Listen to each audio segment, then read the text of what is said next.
just because I bought that market off property pre-market and negotiated that discount up front, we sold that within a year and a half for $481.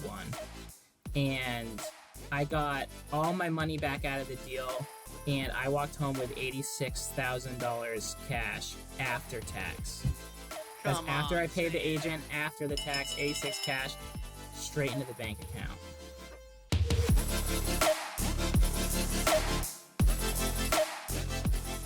Every day we have a choice of how we're going to act, right? Whether it be positive or negative. If we're going to produce or not produce. And the big choice we make each day is what type of mental state are we going to operate in, positive or negative. And I am so excited for this podcast conversation, guys, because you are going to get your dose of positivity from this incredible wholesaler. He lives in Massachusetts, but he does business in Rhode Island. He's absolutely incredible, and his name is Samuel Carmichael. Sam, how are you, brother? I'm doing really well. Thanks for having me. And yeah, definitely going to be super positive episode. So I'm excited to share my experience with everyone. This is great. So you live in Massachusetts. Yep. You work a job that you're very good at. Yep. You do really well, but you're also a real estate entrepreneur. Yep. So how does this happen? Like, aren't you exhausted? Aren't you exhausted from a full-time work? I mean, what are you doing? Yeah. I mean, do you not have any other responsibilities? You're just out there and you're just working all the time? Tell me about you. Tell me about your life. Yeah. So I have 2 kids, so there's responsibilities right there. I'm a full-time sales trainer at a cybersecurity company, very demanding, 20 plus people reporting to me at any given time. And on the side, just to get just to get like the sales motion going, like I need to feel like I'm actually like closing stuff myself, right? And for that, and plus to chase financial freedom, real estate has been basically the ticket since 2015 to 2016. So you're right, I do very good at my job, but any like big influx of cash I've ever had that made me feel secure or helped me like on my journey to paying off debts, of which there were many, has all been from the real estate side of things, including this last deal. So cybersecurity and IT right now, I mean, this is a booming position. Like how do you not already feel secure in that? You know what I mean? Yeah. Like I think there's a lot of people listening that have really great, jobs or careers, and they're always like, it's like the side hustle that they're looking at. They're looking at, okay, how else can I go out there and make some extra cash? Mm-hmm. Is that like, how does that play into your life? Yeah, it was kind of almost opposite. So like I was graduating college around like 2010, and there were no jobs, and I had a ton of student loans, and I still have some of them. We can talk about that. And I just had a fear-based mindset. And I know there's like fear-based versus like abundance mindset, and you want to like welcome things in. But like if you get to my core, my internal drive is based on fear, and it still is to this day. Like fear to not provide for my children, which came from a time in which I couldn't, right? Just like never, ever, ever going back to that spot. That started me being like, how the heck do I get out of this? I knew sales was a way. I worked, I've never had a job where I wasn't carrying some sort of monthly sales quota for the last, 15 years. And so I was like learning about sales and getting better at sales. I started dabbling into real estate podcasts, including Wholesaling Inc, like at its almost genesis. I mean, I heard Tom Kroll on Bigger Pockets way back in the day and just all that. And I was like, these people understand how I think about the sales world. It's all the same, right? It's like a service-based attitude. It's all solving these issues. Like everything is actually the same. And I was like, okay, so this actually is where I can apply sales skills into the real estate space and hopefully start digging out of the financial pit I found myself in. I love it. Listen, I grew up, my parents told me I was great. I succeeded at school. I succeeded at sports. I did these things, and it was all like that. I didn't have the fear. I had all the confidence, and I screwed up everything. and then the fear came in. It became that chip that I had on my shoulder. And I think a lot of people just naturally have that because of however that they grew up, or their Hmm. environment, or circumstances, or maybe some disabilities that they have. They already have that, but I didn't have that, and I lost it all. So I Yeah. think, it's just, I think coming from a place of fear is very powerful, because since then I know what it feels like to lose Yeah. everything, and to be to be in a very dark place mentally, and to never want to be there again. And it's always been the gasoline in my engine. It really has. I totally agree Yeah. with you. Yeah, and I share that story freely with like all my sales reps and everyone because like they had to find some sort of internal drive, and then you get to the next level, and it's like, hey, once I have like 100 grand cash like in my bank account, what drives me now, right? Oh yeah. And there's layers to it.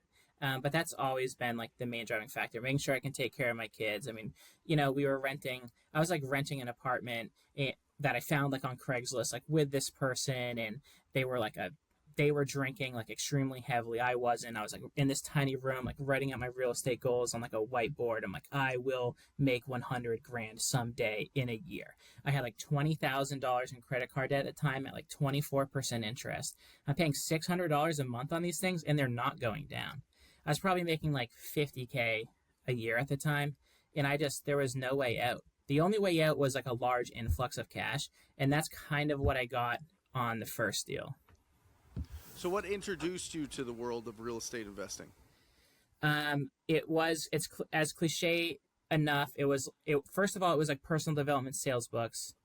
Making sure like because I'm a sales trainer by trade. Like there was a time in which I really needed to up level my sales game. I joined a company that was doing like cold calls and like closing your own deals, and they hired 20 people with the goal of only keeping five. And I didn't know that at the time, but I moved across country to take this job to Washington, D.C. And I got there, and people were already skilled in sales, and I had no clue what to do. And I started doing an hour of personal development every day.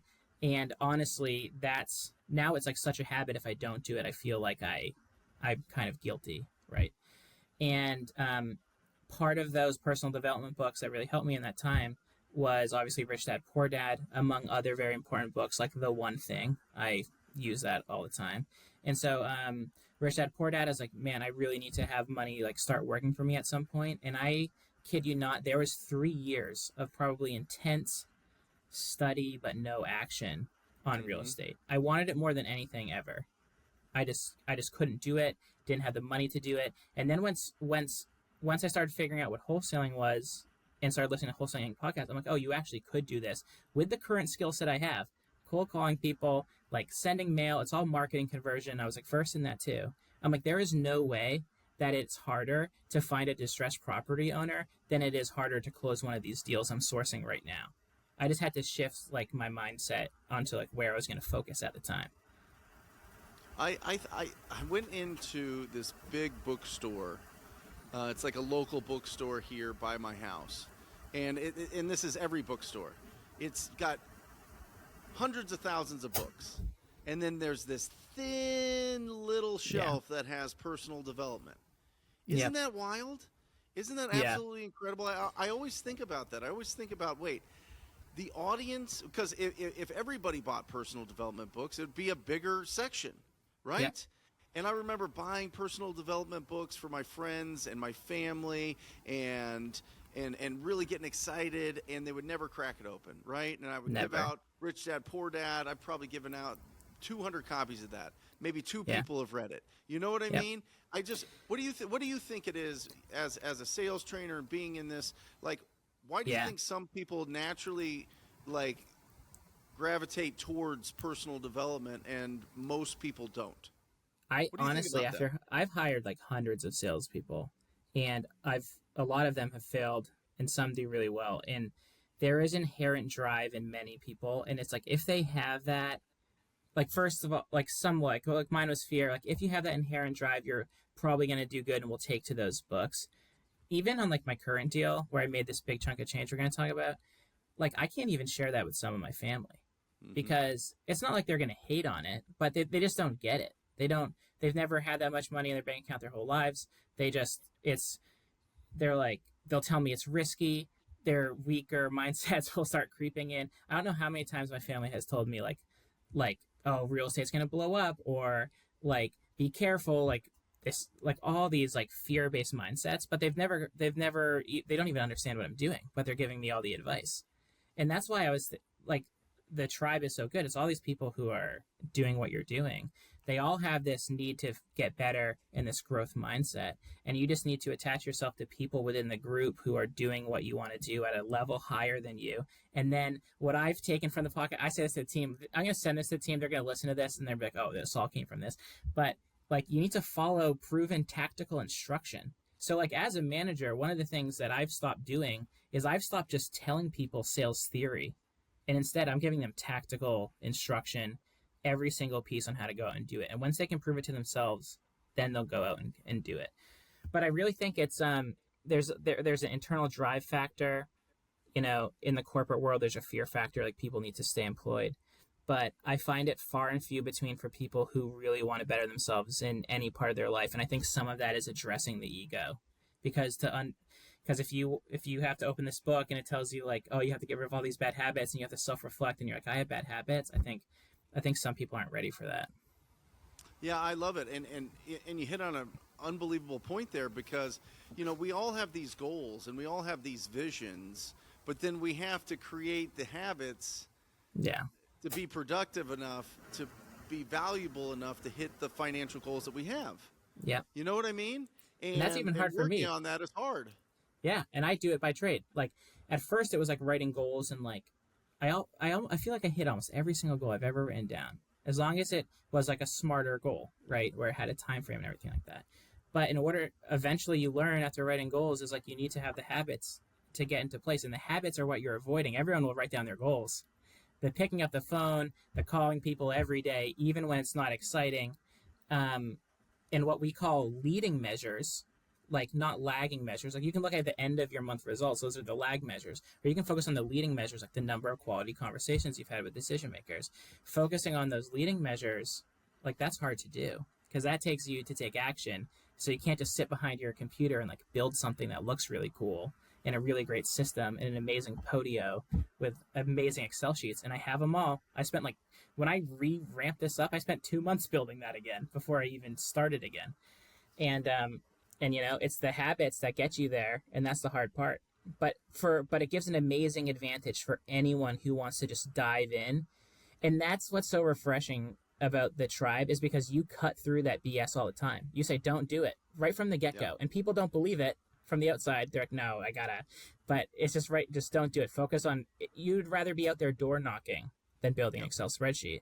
And that's what I find refreshing. And I knew it was the truth from my training. And I'm like, these are my people. I'm going to go for it. Yeah, this business is really simple. It's just conversations and offers. We talked about it before we started the podcast. It truly is. And in any industry, it is. But especially in wholesaling real estate and building a rental portfolio and flipping properties and everything, it comes down to how many people you're talking to. That's why TTP is the philosophy. Talk to people, talk to people, talk to people. And it's really interesting. I remember when I started out, there was an agent that was a couple years older than me, and a real estate agent, because I got my license, and it was the smartest dude I had ever met. I mean, this guy was a walking encyclopedia. He would listen. He would get so pumped up with the Tony Robbins, right? And he'd get so pumped up with the Earl Nightingales, and he would go out, and then he would do nothing. He didn't change any habits. There was no habits of having conversations and making offers. And I saw that, and I would just go out and just kind of fumble and stumble and just kind of, meathead my way through this and just like go and try to get in front of as many people as possible. And from a production standpoint, I was way further ahead. And he had everything. And it's almost like you have to like take down your IQ level at some point and to just get to the simple facts of just talk to people, have conversations, make offers every day, and you literally cannot lose. No, you can't lose. It's just the creative avoidance and just avoiding that action. And it's so important. Well, here's the thing. Accumulation effect. Yep. That's the power. That's the momentum. The more conversations that you have, the more offers that you make, the more deals that fall through, the more deals that you close. It's the accumulation effect. That is the momentum, and you can't do that unless you're going out there and changing your habits of solving the problems of people that have personal problems with their property. That's just a fact. And it Motivated property takes, owners. yeah, and it takes that build-up period, that 2, 3, 4, 5, 6 months, depending on where you hit on the lucky scale. And I feel that in the corporate world with new people as they're building their pipelines too. And I'm like, guys, it's right behind this wall. And the second you take enough action and hit this wall and blast through it, then it's deal after deal after deal after deal. But how many people don't make it to 6 months if they don't have luck, unless they have people around them saying, hey, I just went through this and I just did this as well. And it is possible. I love it. So how do you balance a full-time job, work in your real estate business, raising kids, the whole Yeah. thing? How do you manage that? It's the kids that are the hard part. Luckily, I Oh, have a for sure. super, I have a super supportive wife, and she's really great with the kids. And what I try to do with the kids specifically is I try to do 3 things for like 10, 15 minutes a day that are deliberate activities with them, just full focus. And I feel like if I do that, then I'm doing something good. Not to mention, I do consider myself just like an overall good dad in general. I do work from home, so that makes things really good. I am very deliberate about staying down here in the lab. I mean, I got posters in front of me. I got a huge whiteboard on the side in the lab. I got 5 screens, if you believe it or not. I got 2 computers, 3 screens, 5 total down here with some like iPads, just like working in the lab. Run upstairs, grab a quick bite, come back, work really hard. So the real estate stuff for me with this corporate job has kind of been like, it's not a side project, it's like my passion project, I'd say. And so like we've dabbled in different scenarios. There was times in the past where I've had a full-time cold caller working 40 hours a week in the Philippines at paying $5 an hour.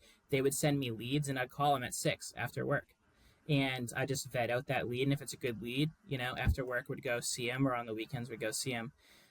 Right now what I'm doing is same cold caller 10 hours a week, and all they're doing, because I failed having them do 40 hours a week, by the way, all I'm having them doing is virtual driving for dollars. Mm-hmm. And then I pull the leads and I call all the leads.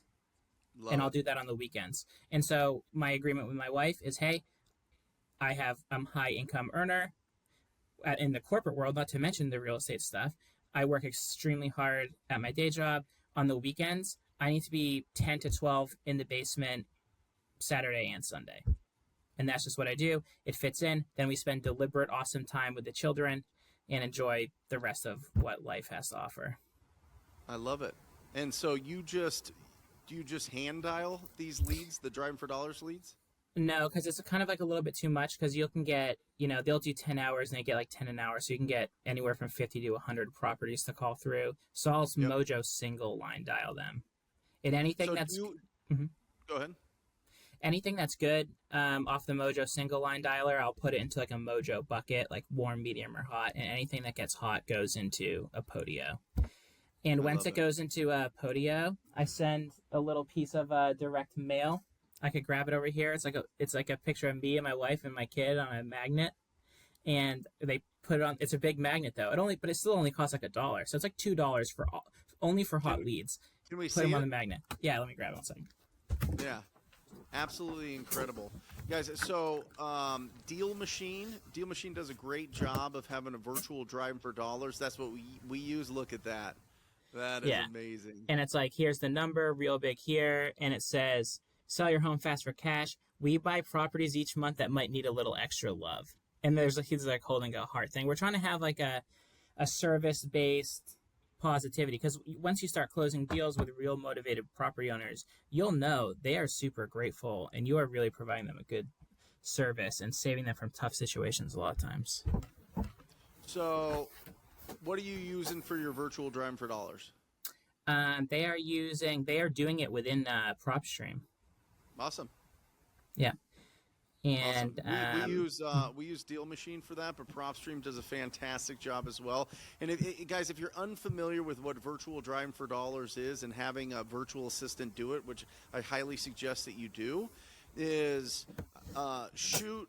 You can use either one of these services to go on, and through Google Maps you can just drive through the streets, and then when you see a property that needs some investment, needs some renovation or updating, you just literally click on the button and it saves all the information, and then you can export that all so that you know that you're calling on properties that are in some sort of distress, because the condition is a distress, and they are the best. It is the best way to get started. Yep. I did my first 20 deals that way, from simply just driving around in the neighborhood. I was totally broke. I had a beat up car. It didn't matter. I had a pad of paper and a pen, and I'd write down all the addresses of properties that needed renovation and had some potential, and I called them up and I asked them when they planned on selling, and boom, that's how you start the momentum. But now you can just do it from the comfort of your couch.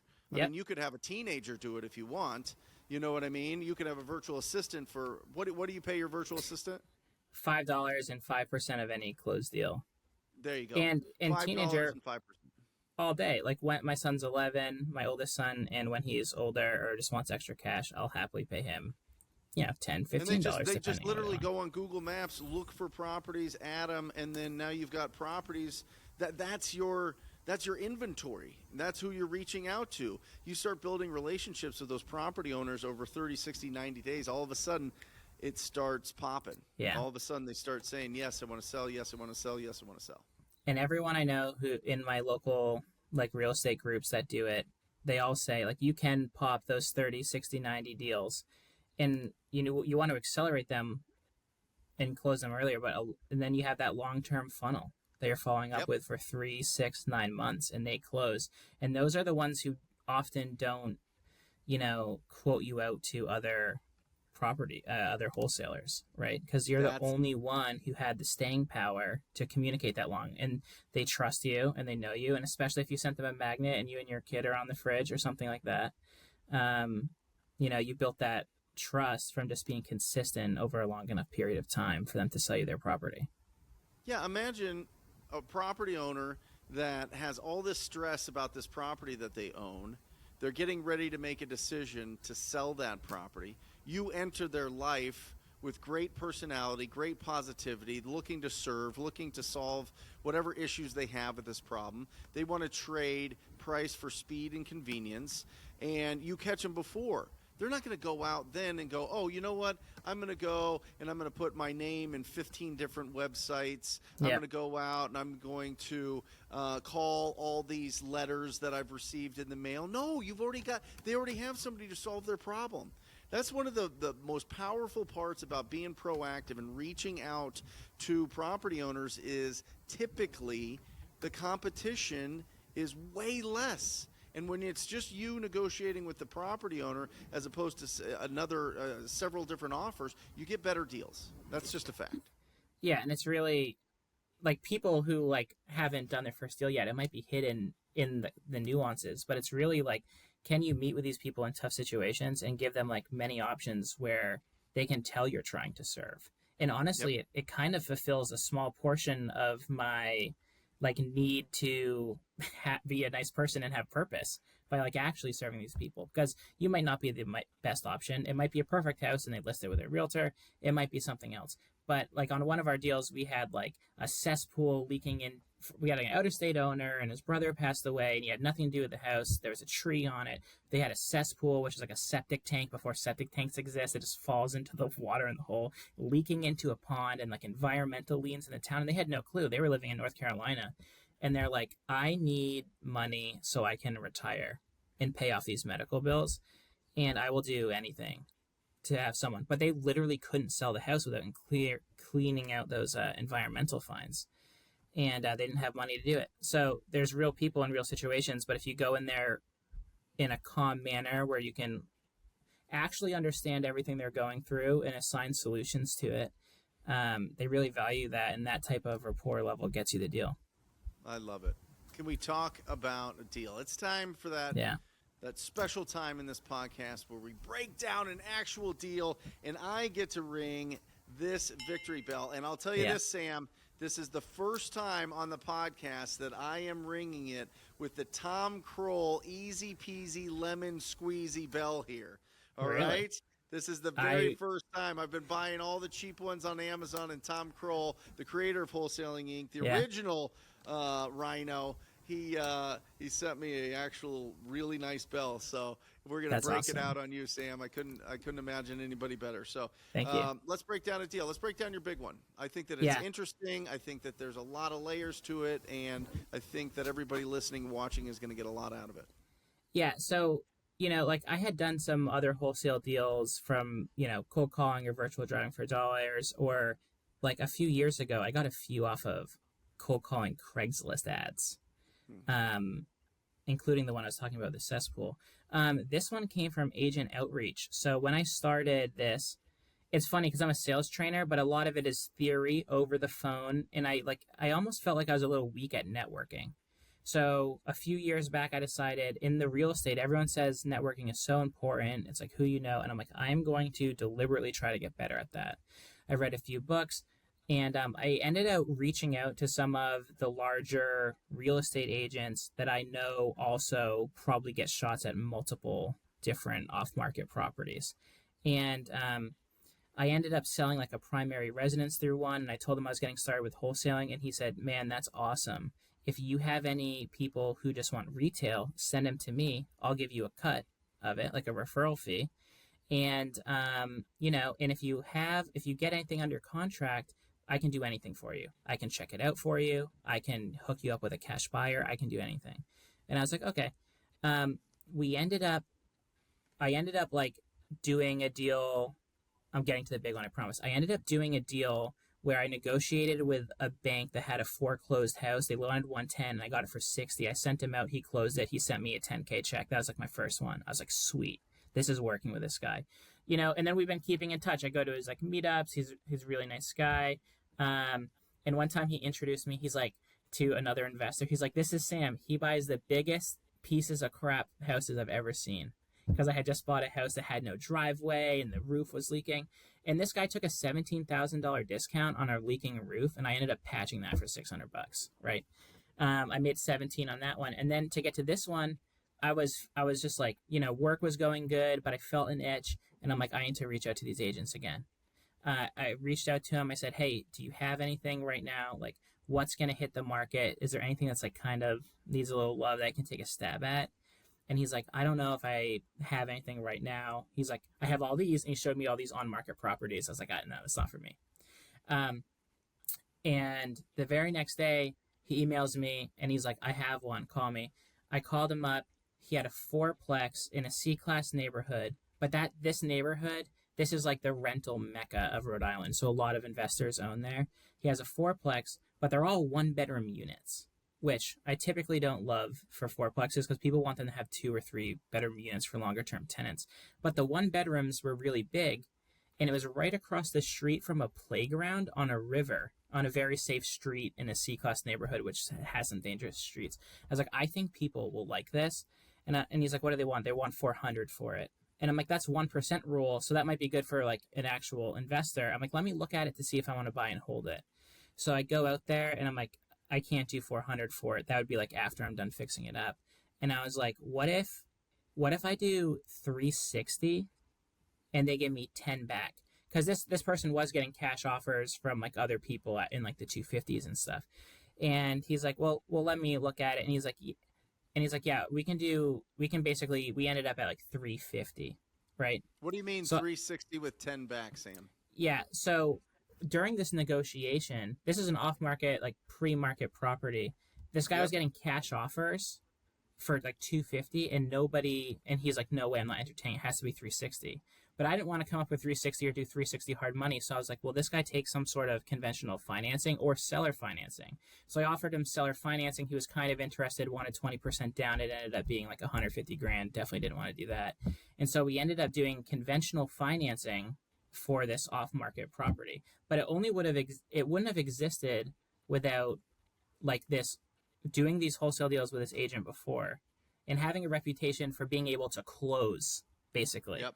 So this agent knew that I closed on properties and I was scrappy, and my lender underwrote things that were crappy. And he's like, "Don't." So he tells his other buddy, because he's also a friend of his, the guy selling it. He's like, "Don't worry, Sam's going to close on this, right?" Um, So I close on it, and I start making $1,500 a month in cash flow, but like the vacancy gets you, and the taxes were higher than I thought, and this county taxed it at a higher rate than I wanted. And just because I bought that market off property pre-market and negotiated that discount up front, we sold that within a year and a half for 481. And I got all my money back out of the deal, and I walked home with $86,000 cash after tax. That's Come after I on, paid the Sam. agent, after the tax, 86 cash straight into the bank account. Huge win for And me. say that again. How much did you put straight into the bank account? Sorry, I was 80 it was ringing the victory bell. $86,000 profit after tax into the bank account. In total, it was like 113 back because I put some money into the property and stuff like that. But 86 was my net profit on that. That's after paying the agent. That's after paying taxes. And that's obviously like the biggest one I've had before. I've had multiple 10s, 17s, a 37, but 86,000 I was just, that's a to the moon deal, and I was super excited for it. I love it. Listen, wholesaling is the art of finding discounted properties. The exit strategies can change. You can buy a property, hold it, and sell it later. You can buy incredible rentals for your portfolio. Yeah. You can buy a deal and assign the contract. That's what most people think wholesaling is. But wholesaling is just finding the properties. The exit strategy is up to you, right? And if you didn't go after, and if you weren't proactive, and you didn't reach out to that agent, you didn't close the deals and build the trust, you wouldn't have had this opportunity. And at the time that you bought it, it probably was only worth 400, maybe a little bit more than that. But time, appreciation, the market, the lack of inventory, the amount of people wanting to buy real estate to hedge against inflation brought that property up to, what'd you say, 480? Yeah, 481. And And we that's listed it. $113,000 profit. Get rid of the taxes, take home 86 grand. Come on. Yeah. Come Yeah, on. it was amazing. And and that's the thing. It's really like, are you buying properties off market, and are you the first person who contacts that owner so you can decide the exit strategy? Because there's been others just like that I bought for a rental. I did like a perfect burr, got all my money back, and it cash flows like 1,500 a month on this little duplex. But this is, you're gonna like this part. The thing that I liked about getting this 86 grand is I realized I was making $500 to $1,000 a month, after all expenses, property manager, everything. And I'm like, I would have to hold this for like 10 years to make that, one. And two, what's my actual goal? Because it's not to make $500, $1,500 a month. It's to make $10,000 a month every single month on top of my corporate income. And that's what I need. And ended up to have a full-time cold caller, which I don't anymore. He does the part-time on the weekends, but that was costing me like $2,000 a month. So I could run that operation for 10 years now. Yep. Right. And I was Yeah. going to take this money, invest it back. It's all in this real estate business account, invest it back into creating off-market leads, and do whatever lead conversion strategy works for you. Cold calling, direct mail, a little bit of both. It's just, are you the person who gets to the seller in the off-market property first? Because the competition on the market, especially now, is absolutely wild. And as long as you can do that, there's still deals here. And if you find a deal in Rhode Island, I know a million people who would beg to connect you with a buyer. I love it. And that's really the principle of the Rhino tribe, is build the skills that will allow you to build a long-lasting business. Like, you're not always getting deals on the market ebbs and flows. Bidding at foreclosure auctions ebbs and flows. Working with hedge funds ebbs and flows. But you build real solid skills and a real business around going and speaking to property owners that have these properties that need significant investment. It lasts forever. Listen to me. If I had a magic pill that I could take, and all of a sudden I could just get deals consistently year after year after year, and they would just fall into my lap, I would take it and I would share it with everybody here. The only magic pill that there's not even a magic pill. We won't even say that. But if there was, it's being proactive and reaching out to property owners. That's it. And that is what this business comes down to: conversations and making offers. And you can build a long-lasting business. I see so many great business people try to get real creative with the way that they generate leads. And it just comes down to conversations and offers if you want to build a long-lasting business. So congratulations, Sam. I Thank love you. that. You closed 2 deals before. You closed this massive deal. You're off and running. I mean, the goal of $10,000 extra a month on top of what you're already making from your incredible position that you have with your company. I mean, I wouldn't be surprised if next year it's 20 grand a month or 30 grand a month or 40 grand a month. The sky's the limit for you, brother. Mm-hmm. Easy to do, easy not to do, right? You just got to go do it. 100%. Give some advice as we wrap up this podcast, Sam. People just starting out. How would you help them out? Yeah, there's a bunch of things. One is there is so much information. You can just get classic information overwhelm, and you have to be proactive and just take action. And the easiest way to do that is drive around, find properties with plywood on them, bad roofs, bad sidings, write down the address. And if you have a deal, if you have a motivated property owner who's willing to meet with people and the price is right, anyone will help you sell that deal, right? You don't need to know how to wholesale. You don't even need to understand what a wholesale contract looks like. Like, it might sound like I'm doing fancy stuff or it might not, but the reality is I've been on appointments where the car was breaking down. I had like a 4-year-old doing somersaults in the house. Like, things will go wrong. But even on those, more seasoned investors who knew what was going on would tell me if they're deals or not. And that's kind of how you do it to get started. It doesn't take a lot. You don't need money. You just need a little gas money and a telephone, and you can make it happen. I think that's honestly, I could preach advice all the time. I think you just got to follow tactical instruction and get started and stop learning. I'm going to say stop learning. I love it. Yeah, learning's over. It's about massive imperfect action. Oh, I love saying massive perfect. I say that all the time. Massive imperfect action. And just really progress, not perfection. Just That's do it. like if they go back and they look at themselves and they say like, what do I actually have to do? If they stop moving so fast and they slow down for a second, like, what do I actually have to do to a deal? You know what the answer is. Mm-hmm. You need to talk to motivated property owners and find them. That's my advice. This business is simple. Entrepreneurs are complicated. And I'm the worst. Don't be a complicated entrepreneur, and just have conversations and make offers, and you win. Sam, how can people reach out to you to just say congratulations, to connect with you in Massachusetts or Rhode Island? How can they do that? I think the easiest way is to follow me on Instagram. I'm just Sam Buys Houses Fast. I post a lot of real estate memes that I find pretty funny. I post like renovation projects we're doing, in funny things that are happening with the rentals. Sam Buys Houses Fast on Instagram. We'll put a link in the show notes, guys. Sam, thank you so much for joining us. Absolutely it was incredible. good talking to you. I love it. And that is it. What a great show. Listen, just keep it simple, guys. Just go out there every single day and do income-producing activities, and you win. And if you're interested in being surrounded by people that are doing income-producing activities that will cheerlead you and support you and understand what you're going through, check us out at wholesalinginc.com. Wholesalinginc.com. If it feels good in your gut, click that Apply Now button, and we'd love to have a conversation with you and see if you're the right fit and we're the right fit. And that's it. On behalf of the entire Rhino tribe, I want to close this show out, as always, encouraging you to go out there and talk to people. Until next time, guys. Love you. See ya.